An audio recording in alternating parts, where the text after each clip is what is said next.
I've always tried to collect with a theme, and the theme I've decided to embrace is that of a 50s and 60s European rally car. I love the idea of a car that basically stock off the showroom floor that was taken to the great roads of Europe and thrashed to the end of its life.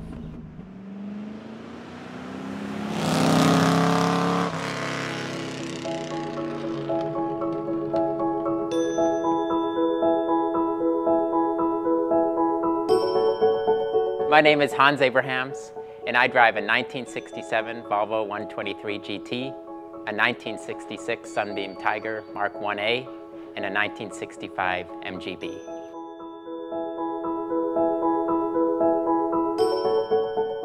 My father grew up in England in the 1960s. He introduced me to these type of cars. You know, today people look at cars like these and say, do you drive them? That's the first thing they ask me. Answer is yes. I mean, that's what they were made for. And I love that idea of back in the day, these cars were used on rough roads, potholed roads, snow, ice, rain. They weren't kept at home. They're best when they're moving. So these cars have very unique features, from the interiors to the exteriors to the modifications we made.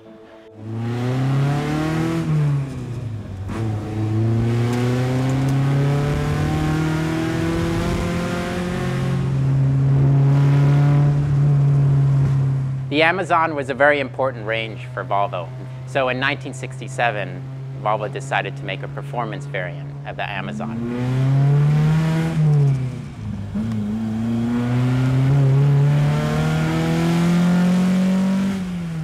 My car is a bit unique in that Volvo had these cars built in Canada as well as Europe. And this is a Canadian model car and actually got a limited slip differential because Volvo felt that more people there would use it in the snow.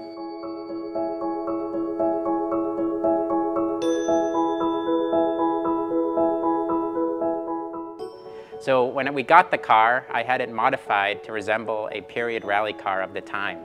Most people don't realize that Volvo is not just a sturdy family transporter. Back in the late 50s and mid 60s, they won the European Rally Championship 3 years in a row, 63, 64, and 65. It's very comfortable, it's roomy, I can fit anything in it, the heater works perfectly. I've made my daily driver essentially.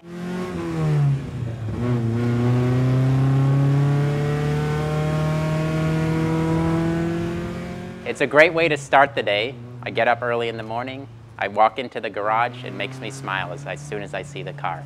I'm in a good mood when I get to work, and even if I've had a rough day at work, when I leave, I know I'm going to drive that classic home. And you can't do anything but smile.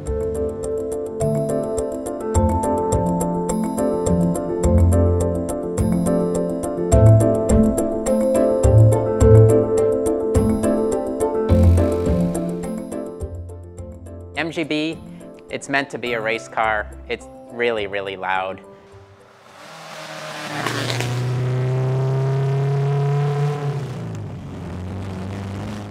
Probably one of the most smile-provoking cars I own because of the color scheme and all the stickers and all the lights.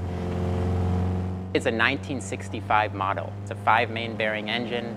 It had overdrive and also had the pull handle doors, which was very unique for an MGB. In fact, because the doors had a tendency to fly open, MGB only produced this particular car for a short period of time.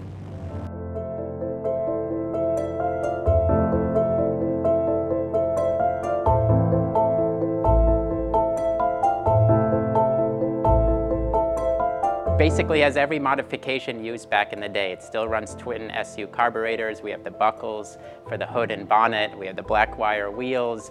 We have all the spot lamps. We even have a special chronometric Smith's Works tack inside the interior. So we tried to bring it as close to what the Works car would look like.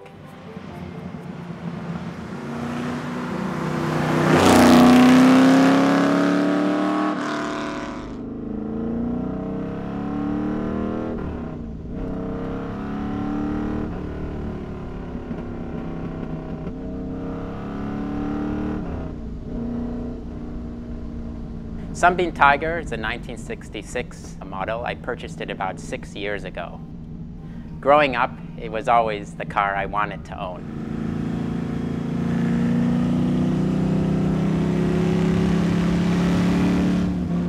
Grew grew up in the suburbs of Detroit, so I love the idea of a British sports car with an American engine. This particular Tiger doesn't have its original 260 cubic inch V8. It actually is a 289 high performance V8, which produces about 273 horsepower in this small wheelbase car.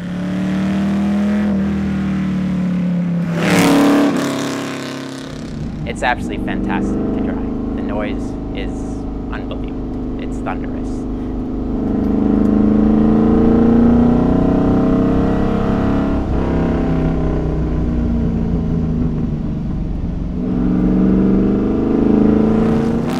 The car is all original otherwise in terms of its paint and also its interior.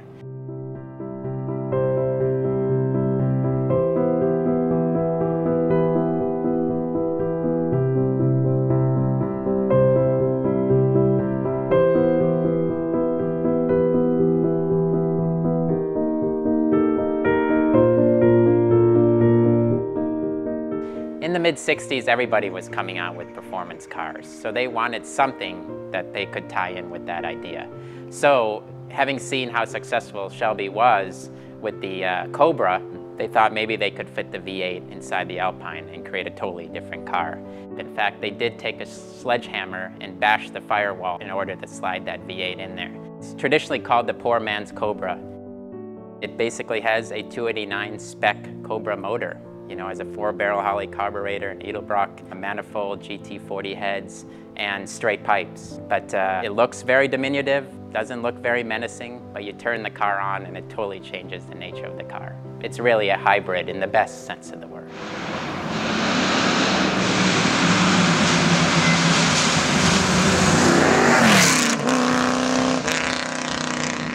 They only made just over 7,000. Sunbeam Tigers, again, just from 64 to 67. Later on, when the Roots Group was bought out by Chrysler, they had to stop producing this car because the Hemi V8 with its rear-mounted distributor would not fit in the car.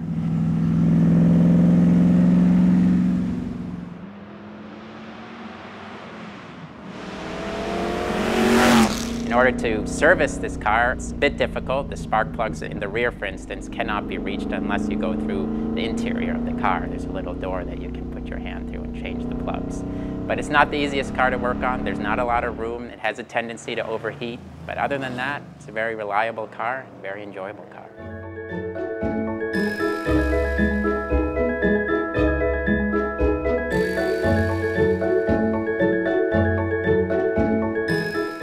These classic cars have now become an investment, but I never bought them with the idea of them as an investment. I bought them to enjoy. Life is short. I don't want to look at them in a garage and look back and say, that's where my memories came from, the garage. I remember them for what I did on the road and adventures I had